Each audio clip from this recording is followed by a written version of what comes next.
एक नए medical store के संचालक का सबसे बड़ा खौफ होता है ड्रग इंस्पेक्टर साहब का। वो हमेशा सोचते हैं कि अगर मेरे मेडिकल स्टोर पर ड्रग इंस्पेक्टर साहब आ जाएंगे तो वो क्या क्या चीज़ें चेक करेंगे, मेरे साथ क्या होगा, कैसे चीज़ें को हैंडल किया जाएगा। ये एक बहुत बड़ा कॉमन सरदर्द और खौफ कह सकते हैं हर नए मेडिकल स्टोर वाले के दिमाग में होता है। तो डीआई साहब आपके मेडिकल स्टोर पर आएंगे तो वो क्या क्या चीज़ें आपसे मांगेंगे, क्या क्या चीज़ें चेक करेंगे, इसके बारे में एक विस्तार पर वीडियो मैंने पहले ही बना करके रखी है। आप जा करके वहां से चेक कर सकते हैं। लेकिन अगर आप एक नए मेडिकल स्टोर के संचालक हैं तो बाकी चीज़ों को कैसे मैनेज करना है कि डीआई साहब आपके पास आ भी जाएं तो आपको कोई समस्या ना हो, इस विषय पर आज की वीडियो में बात करूंगा।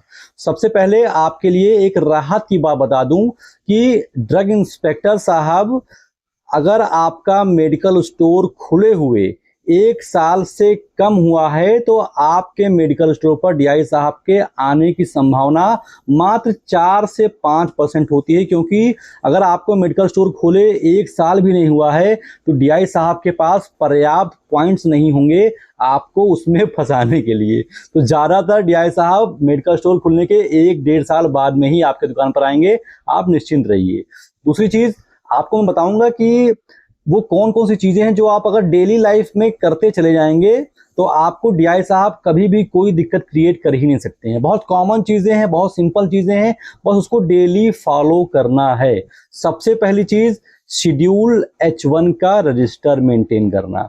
मैंने अपने कई सारे वीडियो में आपको बताया है कि शेड्यूल H1 में कौन कौन सी दवाइयां आती हैं और उसको रजिस्टर को मेंटेन कैसे किया था, ये मैंने अपने कोर्स में भी बता रखा है अलग से।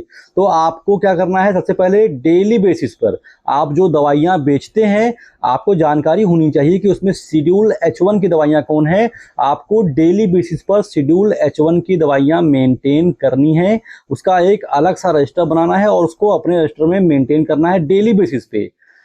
अगर आप जिस दिन मान लीजिए कि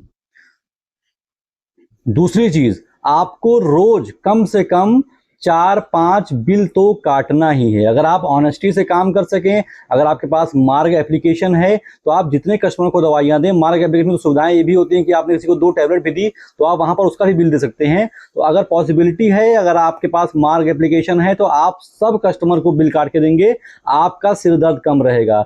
लेकिन अगर ऐसा पॉसिबल नहीं है, अगर आपके पास मार्ग एप्लीकेशन नहीं है तो आप कम से कम 4-5 बिल तो रोज काट ही दें। बिल काटने का प्रॉपर तरीका क्या होता है कि जहां आप बिल काट रहे हैं उसके नीचे एक कार्बन कॉपी होनी चाहिए। आपने जब बिल काटा तो वो चीजें उसमें बाकायदा स्पष्ट तरीके से डेट वाइज छपी होनी चाहिए।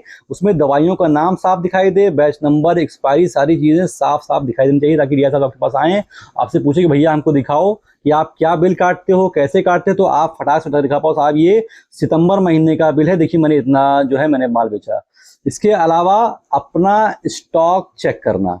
डीआई साहब अगर आपके यहाँ पे आते हैं और वो आपके स्टॉक में कोई एक्सपायर दवा पा गए तो भाई साहब आपकी तो ऐसी की तैसी कर देंगे वो।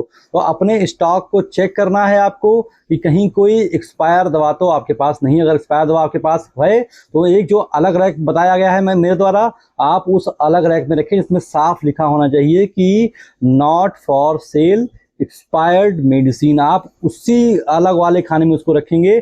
अगर कहीं कोई दवा एक्सपायर्ड है और आपके कॉमन रैक में दिख गई तो डीआई साहब आपको फाइन लगा सकते हैं। ये कुछ 3 चीजें हैं। पहला मैंने आपको बताया शेड्यूल H1 का रजिस्टर डेली बेसिस में मेंटेन करना, दूसरा मैंने आपको बताया डेली बिलिंग करना, और तीसरा मैंने आपको बताया डेली स्टॉक को चेक करते रहना।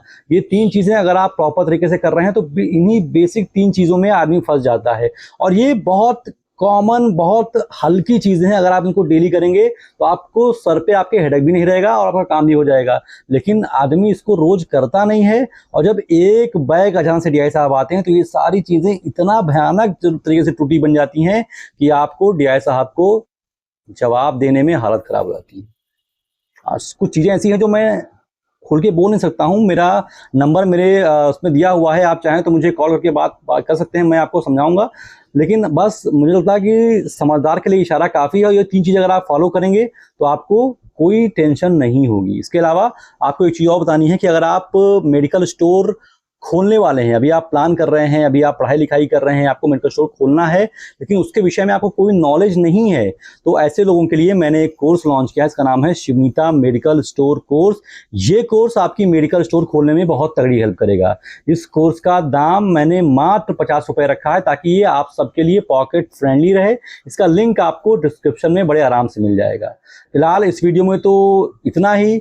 मेरे साथ अभी तक धैर्य से बने रहने की आप सभी का तहे दिल से बहुत बहुत शुक्रिया। आज मैं जिस गेटअप में हूं उसके पीछे का रीजन है कि आज हिंदुस्तान और पाकिस्तान का एशिया कप में क्रिकेट मैच है। मैं क्रिकेट का बहुत बड़ा फैन हूं। मेरा क्रिकेट का एक और चैनल भी है, इसका नाम है शिवनीता क्रिकेट। मैं क्रिकेट की वीडियो भी बनाता हूं। तो आज भारत पाकिस्तान का मैच है जिसकी वजह से आज मैंने ये लुक पहना है, थोड़ा स्पोर्टी है, थोड़ा भारत का ये कैप है और उम्मीद है कि भारत पाकिस्तान को एक बार फिर से हराएगा और हम सबको एक बार फिर से गौरवान्वित होने का मौका देगा। फिलहाल अभी तक मेरे साथ इतने धैर्य से बने रहने के लिए, आप सभी के कीमती समय के लिए आपका तहे दिल से बहुत बहुत शुक्रिया।